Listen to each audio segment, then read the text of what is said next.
नमस्कार बच्चों, स्वागत है आप सभी के आपके अपने YouTube चैनल पे। ओके, तो चलिए बच्चों, आज हम लोग हल करने वाले हैं आपकी एनसीईआरटी बुक जो केमिस्ट्री का चैप्टर है रसायन विज्ञान का, उसका विलियन जो चैप्टर है सॉल्यूशन, उसी का इंटेक्स्ट क्वेश्चन 2.10। ठीक है, बहुत आसान है और इसके प्रीवियस क्लासेस जितने भी हो रखी है ना, प्लेलिस्ट में सारे लेक्चर्स अवेलेबल है।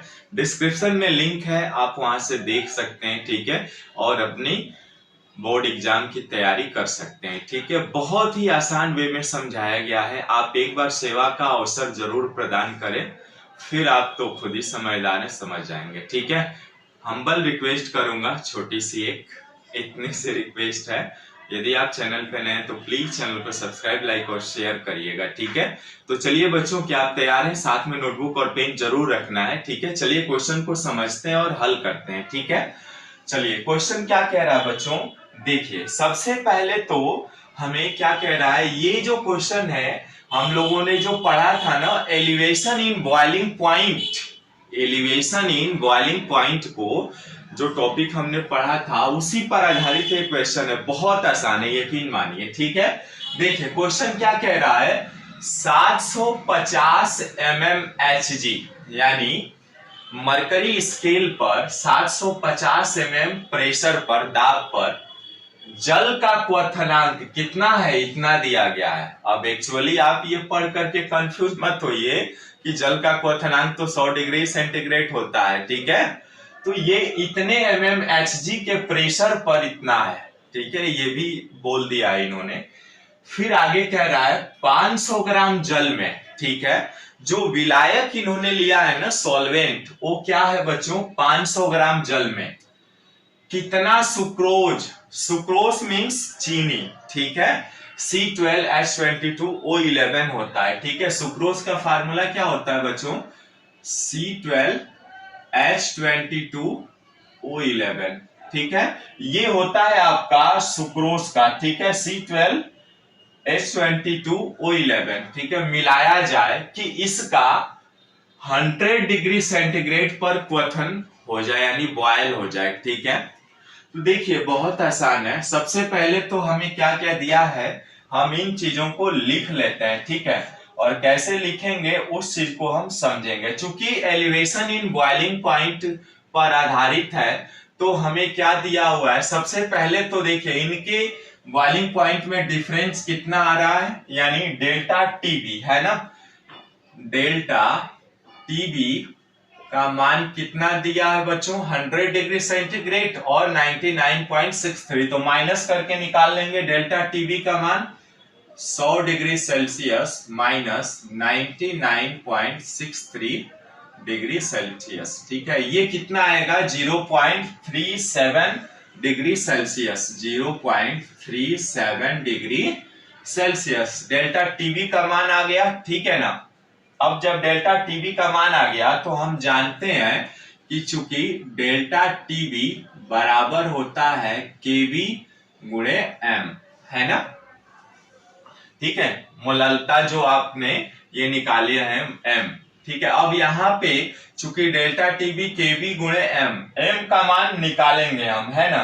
तो एम का मान कैसे निकलेगा, देखिए डेल्टा टीबी बराबर केबी को एज इट इज लिख रहे हैं, और एम का मान क्या होता है, ये विलेय के मोलों की संख्या बटे विलायक का द्रव्यमान केजी में, है ना, यानी एन बाई विलायक का द्रव्यमान क्या है, W केजी में। ठीक है, यानी विलायक का द्रव्यमान हमने क्या ले लिया बच्चों, W ले लिया, यानी यहां पर W1 विलायक है और विलेय को मान लेते हैं W2 जो सुक्रोज है। ठीक है, अब चूंकि देखिए यहां पर केजी में है, इसको ग्राम में कन्वर्ट करेंगे तो केबी गुणे एन बटे W1 गुणे 1000। ठीक है ना बच्चों, ग्राम में कन्वर्ट हो जाएगा। अब चूंकि एन क्या है, मोलों की संख्या है, और मोलों की संख्या को कैसे निकालते हैं, मोलों की संख्या बराबर क्या होता है, विलेय के मोलों की संख्या, विलेय का भार बटे अणुभार, है ना, यानी delta TB is equal to आ जाएगा केबी गुणे एन। एन बराबर क्या है, भार बटे अणुभार, है ना, तो भार W2 बटे अणुभार M2 बटे W1 गुणे 1000। ठीक है। अब देखिए बच्चों, यहां पर n दो फार्मूला आपने रखा है, इसलिए कंफ्यूज मत होइएगा। ठीक है ना। सबसे पहले तो क्या किया हमने, देखिए W2 क्या है, W2 चूंकि W2 बराबर क्या है, विलेय, विलेय का भार है। ठीक है, या द्रव्यमान कह लीजिए। W1 क्या है, विलायक है, जो कि यहाँ पे जल है ना। विलायक का द्रव्यमान यानी विलायक का भार। ठीक है। और विलेय क्या है, यहाँ पे सुक्रोज है ना, सुक्रोज को मिलाया जा रहा है। तो आप जानते हैं कि जितना विलेय को मिलाएंगे तो क्या होगा, उसके वेपर प्रेशर में कमी आएगी और बॉइलिंग पॉइंट क्या होगा, बढ़ेगा। ये चीज आप जानते हैं। और विलायक क्या है यहाँ पर बच्चों, जल है, यानी H2O है। ठीक है। तो ये चीजें हो गया। और केबी जो है हम जानते हैं मोलल उन्नयन स्थिरांक है ना। केबी जो है, केबी क्या है, मोलल उन्नयन स्थिरांक है ना, मोलल उन्नयन स्थिरांक। और उसके बाद डेल्टा टीबी क्या है, एलिवेशन इन बॉइलिंग पॉइंट है। ठीक है, ये भी लिख दे रहा हूं मैं, डेल्टा टीबी बराबर एलिवेशन इन बॉइलिंग पॉइंट। ठीक है, बीपी लिख दे रहा हूं मैं, ध्यान दीजिएगा। एन क्या है, एन क्या है, एन मोलों की संख्या जो होता है, क्या होता है, भार बटे अणुभार होता है ना, ये लिख लिया हमने। और चूंकि हम ये भी जानते हैं मोलैलिटी बराबर होता है क्या होता है, विलेय के मोलों की संख्या बटे विलायक का द्रव्यमान केजी में, ये हम सभी जानते हैं। यही फार्मूला हमने यहां पर रखा है। ठीक है। अब आइए कैलकुलेट कर लेते हैं। सिंपल, कुछ नहीं करना है बच्चों, कैलकुलेशन करना है। तो डेल्टा टीबी बराबर आ जाएगा केबी गुणे W2 गुणे 1000 बटे में क्या आ जाएगा, M2 गुणे W1। ठीक है। अब चूंकि देखिए यहाँ पर क्या क्या चीजें दे दी गई है, वो चीजों को आप मेंशन कर लीजिए।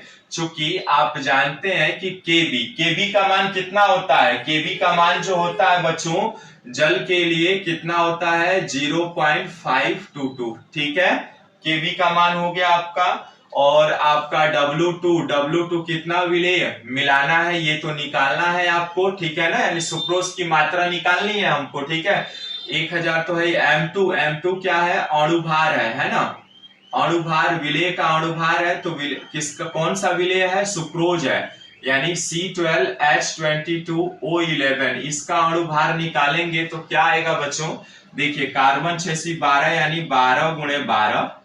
ठीक, सॉरी, कार्बन 612 कार्बन है और एक कार्बन का 12 होता है, प्लस हाइड्रोजन 22 है, एक हाइड्रोजन का 1, प्लस ऑक्सीजन 11 गुणे 16 होता है ना।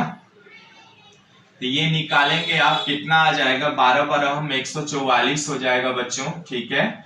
और यहाँ पर 22 से कम 22, प्लस 11 का 16 में गुणा करेंगे तो 6 और 11 6 17 यानी 176। इसको टोटल करिए, कितना आएगा, 6 2 8 4 12 के 2 हासिल 1, 7 2 9 9 4 13 14 के 4 हासिल 1 1 1 2 1 3, 342 ग्राम मोल इनवर्स 1 आएगा। ठीक है, यानी सुक्रोज का जो अणुभार आपने निकाला बच्चों कितना आया, 342 आया। ठीक है, ठीक से दिख रहा है ना, एक बार मैं देखता हूं, इसको लिख लीजिए फटाफट, जल्दी नोट डाउन भी करते रहिएगा। ठीक है, अब यहां तक जैसे 342 आ गया ना। अब क्या क्या दिया है बच्चों, और W1 बराबर कितना हो जाएगा, दिया है ना, देखिएगा ध्यान से, जो विलायक का द्रव्यमान है 500 ग्राम। ठीक है। और देखिए डेल्टा टीबी का मान भी दिया हुआ है बच्चों। ठीक है, यहां पे मैं लिख दे रहा हूं, डेल्टा टीबी का मान दिया हुआ है कितना, अभी आपने निकाला है 0.37 डिग्री सेल्सियस। ठीक है ना। अब देखिए बच्चों, यहां पर हमने सारे मान वो निकाल लिए। ठीक है, अब इस इक्वेशन में क्या करना है, मान रख देना है और W2 का मान निकाल लेना है। ठीक है, स्क्रीनशॉट ले लीजिए, फिर आगे हल करते हैं इसको। ठीक है, ले लिया आपने, ले लीजिए। ठीक है, ओके। अब आइए यहां पर मैं हल करता हूं कि W2 का मान कैसे निकालें हम लोग। ठीक है, चलिए यहां से इसी क्वेश्चन को इक्वेशन को लेकर के मैं आगे बढ़ता हूं। ठीक है, डेल्टा टीबी, ये देखिए त्रिय गुणा हो जाएगा ना, इसका 1 है, कुछ नहीं है तो गुणा कराएंगे तो ये आ जाएगा आपका केबी गुणे W2 गुणे 1000 बराबर कितना आ जाएगा, डेल्टा टीबी गुणे W1, डेल्टा टीबी गुणे M2 गुणे W1। ठीक है, चूंकि W2 का मान निकालना है तो W2 बराबर आ जाएगा डेल्टा टीबी गुणे W1 गुणे M2 बटे इतना केबी 1000 है ना, ये आएगा। ठीक है, देख लीजिए W2 बराबर ये बटे में चला जाएगा और ये एज इट इज आ जाएगा। ठीक है, मान रख लेते हैं, डेल्टा टीबी का मान कितना है, देखिए 0.37 डिग्री सेल्सियस गुणे W1 का मान कितना है 500 ग्राम। ठीक है, M2 का मान अभी आपने निकाला, जो अणुभार निकाला कितना है 342 ग्राम मोल इनवर्स 1। ठीक है, और यहाँ केबी का मान कितना है बच्चों, केबी का मान जो है आपके पास 0.522 होता है जल के लिए, तो 0.522 गुणे 1000। ठीक है, यानी कैलकुलेट करेंगे 0.37 गुणे 500 गुणे 342 बटे में 0.522 गुणे 1000। ठीक है, अब ये गुणा करके आप भाग दे दीजिए, आंसर आ जाएगा। कितना आएगा आंसर बच्चों, ये आपका आंसर आएगा 1 to 1.7 ग्राम आएगा। ठीक है, यही आंसर आ जाएगा, यानी W2 यानी 1 to 1.7 ग्राम यदि सुक्रोज मिलाएंगे तो इसका क्वथनांक 100 डिग्री सेंटीग्रेड हो जाएगा, जिस पर बॉयल करेगा। ठीक है, तो आशा करता हूं समझ में आया होगा। ओके, मिलता है फिर नेक्स्ट वीडियो में एक नए प्रश्नों के साथ, तब तक bye bye, see you, thanks for watching this video, नमस्कार।